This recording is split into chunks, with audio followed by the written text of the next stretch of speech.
Hello everyone, welcome to kids area online. Exam എങ്ങനെയുണ്ടായിരുന്നു? Easy ആയിരുന്നോ? Yes, okay. അപ്പോൾ നമുക്ക് ക്വസ്റ്റ്യൻ പേപ്പറും ആൻസേഴ്സ് ഒക്കെ ഒന്ന് നോക്കാം. അതിനു മുൻപ് കിഡ്സ് ഏരിയ ഓൺലൈൻ്റെ വെക്കേഷൻ ക്ലാസ്സുകൾ ഏപ്രിൽ 1 സ്റ്റാർട്ട് ആവുകയാണ്. ഏപ്രിൽ 1 സ്റ്റാർട്ട് ആകുന്നത്. നിങ്ങൾക്ക് ഏത് കോഴ്സാണോ, നിങ്ങൾക്ക് ഏത് വിഷയത്തിലാണോ ബുദ്ധിമുട്ട്, എന്താണോ ബുദ്ധിമുട്ട്, അതിനായിട്ടുള്ള എല്ലാ വെക്കേഷൻ ക്ലാസ്സുകളും കിഡ്സ് ഏരിയ ഓൺലൈൻ നൽകുന്നുണ്ട്. മലയാളം, ഇംഗ്ലീഷ്, ഹിന്ദി ഇവ കൂട്ടി എഴുതാനും കൂട്ടി വായിക്കാനും ബുദ്ധിമുട്ടുള്ള ഒരുപാട് കുട്ടികളുണ്ട്. മലയാളത്തിലുണ്ട്, ഇംഗ്ലീഷ്, ഹിന്ദിക്കുണ്ട്. അപ്പോൾ അതിനായിട്ടുള്ള basic classes, reading and writing class, Malayalam reading and writing classes ഉണ്ട്, ഇംഗ്ലീഷിൻ്റെ റീഡിംഗ് ആൻഡ് റൈറ്റിംഗ് ക്ലാസ്സസ് ഉണ്ട്, ഹിന്ദിയുടെ റീഡിംഗ് ആൻഡ് റൈറ്റിംഗ് ക്ലാസ്സസ് ഉണ്ട്. ഇനി ലെറ്റേഴ്സ് അറിയാത്ത കുട്ടികളാണെങ്കിൽ ലെറ്റേഴ്സ് പഠിപ്പിക്കുന്ന ക്ലാസ്സുകളുമുണ്ട്. അതുപോലെ തന്നെ കുട്ടികൾക്കായുള്ള സ്പോക്കൺ ഇംഗ്ലീഷ് ക്ലാസ്സുകൾ ഈ വെക്കേഷനിലുണ്ട്. ഇംഗ്ലീഷ് ഗ്രാമർ, എക്സാമൊക്കെ നല്ലതുപോലെ എഴുതാനായിട്ട് ഇംഗ്ലീഷ് ഗ്രാമർ കുട്ടികൾ അറിഞ്ഞിരിക്കണം. അപ്പോൾ ഇംഗ്ലീഷ് ഗ്രാമർ ക്ലാസ് നൽകുന്നുണ്ട്. മാത്സ് ബേസിക് ക്ലാസ് നൽകുന്നുണ്ട്. അടുത്ത വർഷം ജൂൺ 1 മുതൽ ഈ വർഷത്തെ അടുത്ത ആനുവൽ ഇയറിൻ്റെ ക്ലാസ് സ്റ്റാർട്ട് ചെയ്യുന്നത് STD 1 to STD 5 വരെയാണ് കേട്ടോ. ജൂൺ 1 സ്റ്റാർട്ട് ചെയ്യാണ്, ട്യൂഷൻ സ്റ്റാർട്ട് ചെയ്യുകയാണ്. ഈ വർഷം ഉള്ളതുപോലെ തന്നെ അടുത്ത വർഷവും ട്യൂഷൻ ഉണ്ടാകും. എല്ലാവരും ജോയിൻ ചെയ്യാനായിട്ട് ഓർമ്മിക്കുക. എല്ലാ ക്ലാസ്സുകളും വരുന്നത് സൂമിൽ ലൈവായിട്ടാണ് വരുന്നത്. നിങ്ങൾ ആബ്സെൻ്റ് ആവുന്ന ദിവസങ്ങളിൽ അതിൻ്റെ റെക്കോർഡ് ക്ലാസ്സുകളും നിങ്ങൾക്ക് കിട്ടുന്നതാണ്. അപ്പോൾ നിങ്ങൾ ചെയ്യേണ്ടത് ഇത്ര മാത്രമാണ്. ഏത് ക്ലാസ് ആണോ നിങ്ങൾക്ക് ആവശ്യം, ഇവിടെ നൽകിയിട്ടുള്ള വാട്സപ്പ് നമ്പറിൽ വാട്സപ്പ് മെസ്സേജ് അയച്ചാൽ മതിയാകും. 9746487799 ഈ വാട്സപ്പ് നമ്പറിലേക്ക് വാട്സപ്പ് മെസ്സേജ് അയക്കാവുന്നതാണ്. ഒന്നാമത്തെ പ്രവർത്തനം എന്തായിരുന്നു? യൂണിറ്റുകൾ, അനുയോജ്യമായ യൂണിറ്റ് ചേർത്ത് പട്ടിക തയ്യാറാക്കുക. ഇവിടെ ഉണ്ട് gram, kilogram, centimetre, metre, millilitre, litre. ഇതിൽ പെൻസിലിന്റെ നീളം എന്താണ് വരിക? പെൻസിലിന് എന്താ പറയാ? പെൻസിലിന്റെ നീളം സെന്റിമീറ്റർ ആണ് അല്ലേ? പെൻസിലിന്റെ എന്താണ്? 18 സെന്റിമീറ്റർ. ഓക്കെ. അതുപോലെ കേക്കിന്റെ ഭാരം എന്താ വരിക? 800 എന്താ വരിക? ഗ്രാം. 800 ഗ്രാം ആണ് വരിക. കുപ്പിയിലെ വെള്ളത്തിന്റെ അളവോ? 500 മില്ലി ലിറ്റർ. ഓക്കെ. പെൻസിൽ നീളം സെന്റിമീറ്ററിലാണ് അളക്കുന്നത്. കേക്കിന്റെ ഭാരം നമ്മൾ 1000 ഗ്രാം എന്ന് 1 കിലോയായി, 1 കിലോഗ്രാം. എന്നാൽ ഇവിടെ 800 ആയതുകൊണ്ട് 800 ഗ്രാം. കുപ്പിയിലെ വെള്ളത്തിന്റെ അളവ് ലിറ്റർ പറഞ്ഞാൽ 1 ലിറ്റർ 2 ലിറ്റർ അങ്ങനെ പിന്നെ ഒത്തിരി ആവും. ഒരു കുപ്പിയിൽ എത്ര ഉണ്ടാവുള്ളൂ? 500 മില്ലി ലിറ്റർ ആണെങ്കിൽ 500. ഓക്കെ. ഇനി എൻ്റെ ബി ക്വസ്റ്റ്യൻ നോക്കാം. ബി ക്വസ്റ്റ്യൻ, നീളം അളക്കുന്നതിനിടയിൽ മീറ്റർ സ്കെയിൽ പൊട്ടി 2 കഷ്ണങ്ങളായി. താഴെ തന്നിരിക്കുന്ന പൊട്ടിയ സ്കെയിലിന്റെ അളവുകൾ ഏതാണ്? ഒരു മീറ്റർ സ്കെയിലിന്റെ ആകെ അളവ് എത്രയാണ്? 100 സെന്റിമീറ്റർ. 1 മീറ്റർ ആണ്. ഇവിടെ സെന്റിമീറ്ററിൽ തന്നതുകൊണ്ട് 1 മീറ്റർ 100 സെന്റിമീറ്റർ. 100 സെന്റിമീറ്റർ 2 ഡിവൈഡ് ചെയ്യുമ്പോൾ ഏതാ ശരിയായിട്ട് വരിക? ഡി ആണ് ശരിയായിട്ട് വരിക.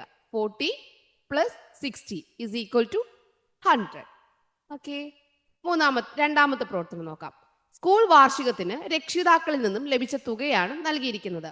1 എക്ക് 578, 1 ബി 631, അങ്ങനെ ഓരോ ക്ലാസ്സിനും കിട്ടിയ തുക നൽകിയിട്ടുണ്ട്. ഏറ്റവും കൂടുതൽ തുക കിട്ടിയ ക്ലാസ്സും തുകയും എഴുതുക. ഏറ്റവും കൂടുതൽ ഏതാണ്? 3A. എത്ര രൂപയുണ്ട്? 800 രൂപയുണ്ട്. 3A 3A ആണ്. എത്ര രൂപയുണ്ട്? 800 രൂപ. ഏറ്റവും കുറവ് തുക കിട്ടിയ ക്ലാസ്സും തുകയും എഴുതുക. ഏറ്റവും കുറവ് ഏതാണ്? 4A 298. 4A 298. ഓക്കെ. ഇനി സി ക്വസ്റ്റ്യൻ നോക്കാം. സി ക്വസ്റ്റ്യൻ, കിട്ടിയ തുകകളെ വലുതിൽ നിന്നും ചെറുതിലേക്ക് എഴുതുക. ഇവിടെ നൽകിയിരിക്കുന്ന തുകകളെ വലുതിൽ നിന്നും ചെറുതിലേക്ക് എഴുതുക എന്നുള്ളതാണ്. അപ്പോൾ വലുതിൽ നിന്നും ചെറുതിലേക്കാണ്. ശ്രദ്ധിക്കുക, ചെറുതിൽ നിന്നും വലുതിലേക്കല്ല, വലുതിൽ നിന്നും ചെറുതിലേക്കാണ്. അപ്പൊ ഏറ്റവും വലുത് എത്രയാണ്? 800. അത് കഴിഞ്ഞാൽ 718. അത് കഴിഞ്ഞാൽ 631. അത് കഴിഞ്ഞാൽ 578, 572, 539, 431, 298. ഓക്കെ. അപ്പോൾ വലുതിൽ നിന്നും ചെറുതിലേക്കാണ് എഴുതേണ്ടത്. ഇനി ഇതിൽ ഡി ക്വസ്റ്റ്യൻ ഉണ്ട്. ഡി ക്വസ്റ്റ്യൻ, ഒരു ക്ലാസ്സിൽ നിന്നും കിട്ടിയ നോട്ടുകളും നാണയങ്ങളുമാണ് ചിത്രത്തിൽ. ക്ലാസ് ഏതെന്ന് എഴുതുക. 100, 200, 300, 350, 400, 420, 425, 430, 431. 431 ഏത് ക്ലാസ്സിലാണ്? 4B ആണ്. അപ്പോൾ 4B ആണ് ഇവിടുത്തെ ഉത്തരം. 4B. 4Bക്ക് എത്രയാണ്? 431. 431. ഓക്കെ, മനസ്സിലായല്ലോ. അടുത്തത് നോക്കാം. കോഴിക്കുഞ്ഞുങ്ങൾ. കോഴിക്കുഞ്ഞുങ്ങൾ വിശന്ന് കരയാൻ തുടങ്ങിയപ്പോൾ തള്ളക്കോഴി തെക്കേ പറമ്പിലേക്കും പൂവൻ കോഴി വടക്കേ പറമ്പിലേക്കും തീറ്റ തേടിപ്പോയി.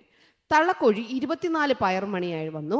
കുഞ്ഞുങ്ങൾ 4 പേരും തുല്യമായി വീതിച്ചെടുത്തു. ഒരു കോഴിക്കുഞ്ഞിന് എത്ര പയർമണികൾ കിട്ടി?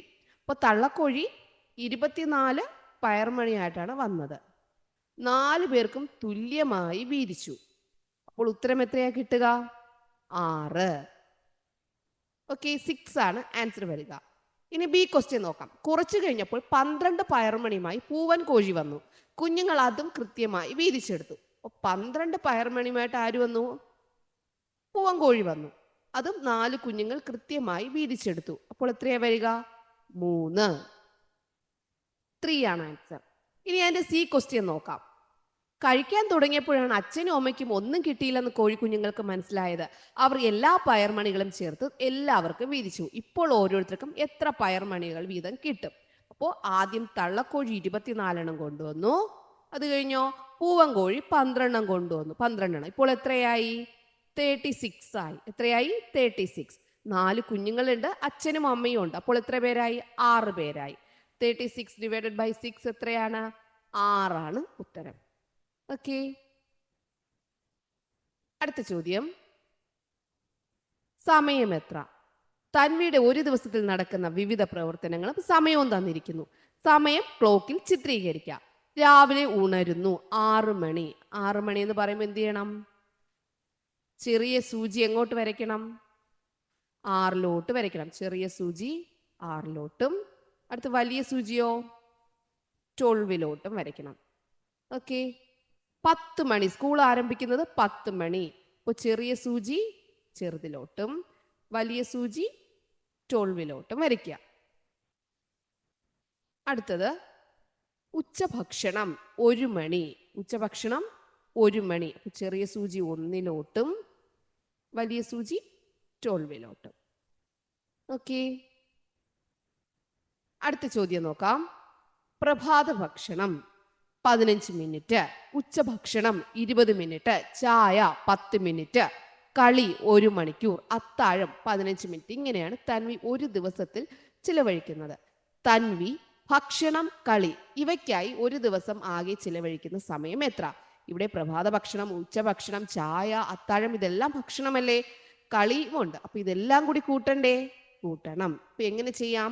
നമുക്ക് ഭക്ഷണം എല്ലാം കൂട്ടുമ്പോൾ 15 മിനിറ്റ്, പ്രഭാത ഭക്ഷണം 15, ഉച്ചഭക്ഷണം 20, ചായ 10, അത്താഴം 15. ഇത്രയും കൂട്ടുമ്പോൾ എത്ര കിട്ടും? 60 മിനിറ്റ് എന്ന് കിട്ടും. 60 മിനിറ്റ് എന്ന് പറഞ്ഞാൽ എത്രയാ? 1 മണിക്കൂർ. വീണ്ടും ഇവിടെ ഒരു മണിക്കൂറില്ലേ കളിക്കായിട്ട്? 1 മണിക്കൂർ. അപ്പോൾ എത്ര മണിക്കൂറായി? 2 മണിക്കൂർ. ഓക്കെ, അപ്പൊ എത്ര മണിക്കൂറാണ് തൻവി ചിലവഴിക്കുന്നത്? 2 മണിക്കൂർ. ഓക്കെ, അടുത്ത ചോദ്യത്തിലോട്ട് പോവാം. സി ക്വസ്റ്റ്യൻ പ്രവർത്തനം 5-ാമത്തെ നോക്കാം. കൂടുതൽ ഭാരം. ഒന്നാമത്തെ കുട്ടിക്ക് 26 കിലോഗ്രാം, രണ്ടാമത്തെ കുട്ടിക്ക് 25 കിലോഗ്രാം. അങ്ങനെ 10 കുട്ടികളുടെ ഭാരം കിലോഗ്രാമിൽ തന്നിട്ടുണ്ട്. അതിൽ എ ക്വസ്റ്റ്യൻ ഒന്നാമത്തെ കുട്ടിയുടെ 26 നൽകിയിട്ടുണ്ട്, രണ്ടാമത്തേത് 25 എന്ന് എഴുതുക, മൂന്നാമത്തെ കുട്ടിയുടെ 30 എന്ന് എഴുതുക, നാലാമത്തെ കുട്ടി 24 എന്ന് എഴുതുക, അഞ്ചാമത്തെ കുട്ടി 28 എന്ന് എഴുതുക, 6, 7, 8, 9, 10 ഇതിങ്ങനെ കറക്റ്റായിട്ട് ഫില്ല് ചെയ്യുക. ഇത് കണ്ട് ഫില്ല് ചെയ്യുക എന്നുള്ളതാണ് എ ക്വസ്റ്റ്യൻ. ഇനി ബി ക്വസ്റ്റ്യൻ. ഏറ്റവും കൂടുതൽ ആവർത്തിച്ച ഭാരം ഏതാണ്? ഏറ്റവും കൂടുതൽ ആവർത്തിച്ച് വന്നത് ഇതിലേതാണ്? 26, 26, 26. 3 പ്രാവശ്യം ആവർത്തിച്ച് വന്നു. അപ്പോൾ ഏറ്റവും കൂടുതൽ ആവർത്തിച്ച് വന്നത് ഈ ബി ആണ്, 26 കിലോഗ്രാം. ഓക്കെ, ഇനി അതിൻ്റെ അടുത്ത ചോദ്യം എന്ന് പറയുന്നത് പട്ടിക അടിസ്ഥാനമാക്കി കൂട്ടുകാരോട് ചോദിക്കാൻ ഒരു ചോദ്യം എഴുതുക. ഇതിൽ നിന്നും ഒരു ചോദ്യം. മൂന്നാമത്തെ കുട്ടിയുടെ ഭാരം എത്ര? ആദ്യത്തെ 5 കുട്ടികളുടെ ഭാരം എത്ര? ഇങ്ങനെ നിങ്ങൾക്ക് ഇഷ്ടമുള്ള രീതിയിൽ ഒരു ചോദ്യം എഴുതുക. 6-ാമത്തെ പ്രവർത്തനം ചിത്രരചന കിറ്റ്. സ്കൂൾ വാർഷികത്തിന്റെ ഭാഗമായി LP വിഭാഗം കുട്ടികൾക്ക് ചിത്രരചന മത്സരം നടത്തി. 4 ക്ലാസ്സിലും ഓരോ വിജയിയെ കണ്ടെത്തി. വിജയികൾക്ക് ചിത്രരചന കിറ്റ് സമ്മാനമായി നൽകി. കളറിംഗ് ബുക്ക് 15 രൂപ, ക്രയോൺ 10 രൂപ, പെൻസിൽ 5 രൂപ, ജലച്ചായം 25 രൂപ, ബ്രഷ് 20 രൂപ. വിജയികൾക്ക് സമ്മാനം വാങ്ങാൻ ആകെ എത്ര രൂപ കൊടുക്കണം? അപ്പോൾ ഇതെല്ലാം കൂടി കൂട്ടുമ്പോൾ എത്രയാ കിട്ടുക? ഇതെല്ലാം കൂടി കൂട്ടുമ്പോൾ 75 രൂപ കിട്ടും. ഇതെല്ലാ പ്രൈസും കൂടി നമ്മൾ എന്ത് ചെയ്യണം? കൂട്ടണം. അപ്പോൾ എത്രയായി? 75 രൂപ. അപ്പോൾ ഒരു ക്ലാസ്സിന് 75 രൂപ. അപ്പോൾ 4 ക്ലാസ്സിനാണെങ്കിലോ LPK കൊടുക്കേണ്ടത്. അപ്പം 4 ക്ലാസ്സുകൾ 1 2 3 4. അപ്പൊ ഒരു ക്ലാസ്സിന് 75 രൂപ. അങ്ങനെ 4 ക്ലാസ്സിനാവുമ്പോൾ എത്ര രൂപയായി? 300 രൂപ. ഓക്കെ, 300 രൂപയാണ് വിജയികൾക്ക് സമ്മാനം വാങ്ങാൻ കൊടുക്കേണ്ടത്. അതിനുള്ള ബി ചോദ്യം നോക്കാം. ഓരോ ക്ലാസ്സിലെയും 2 കുട്ടികൾക്ക് വീതം സമ്മാനം കൊടുക്കുകയാണെങ്കിൽ എത്ര രൂപ കൊടുക്കേണ്ടി വരും? അപ്പോൾ ഒരു ക്ലാസ്സിൽ നേരത്തെ ഒരു കുട്ടിക്ക് വീതമാണ് കൊടുത്തത്. 1-ാം ക്ലാസ്സിൽ ഒരു കുട്ടി, 2-ാം ക്ലാസ്സിൽ ഒരു കുട്ടി, 3-ാം ക്ലാസ്സിൽ ഒരു കുട്ടി, 4-ാം ക്ലാസ്സിൽ ഒരു കുട്ടി. അപ്പോൾ 300 ആയി. അപ്പോൾ 2 കുട്ടികൾ വീതം കൊടുക്കണമെങ്കിൽ 300ന്റെ ഡബിൾ എത്രയാണ് വരിക? 600. അടുത്ത് സമ്മാനം വാങ്ങാനായി 500ന്റെ 2 നോട്ടാണ് കൊടുത്തത്. ബാക്കി എത്ര കിട്ടും? 500ന്റെ 2 നോട്ട് ചേരുമ്പോൾ എത്രയായി? 1000. അതിൽ നിന്ന് എത്ര രൂപയാണ് ആവുക? 600. 2 കുട്ടികൾക്ക് വീതം കൊടുക്കുന്നുണ്ടല്ലോ, 600. 1000ൽ നിന്ന് 600 കുറയ്ക്കുമ്പോൾ എത്രയാണ്? 400 റുപ്പീസ്, 400 രൂപ. ഓക്കെ, ഇതാണ് ആൻസേഴ്സ്. ഈ വർഷത്തെ ഇന്റഗ്രേഷൻ ഡേ 3 ആനുവൽ എക്സാമിന്റെ ഡേ 3 ക്വസ്റ്റ്യന്റെ ആൻസേഴ്സ് ആണ് കേട്ടോ. ഓക്കെ, എല്ലാവരും എക്സാം നല്ലതുപോലെ എഴുതിയില്ലേ? Yes. Okay children, bye bye. Thank you.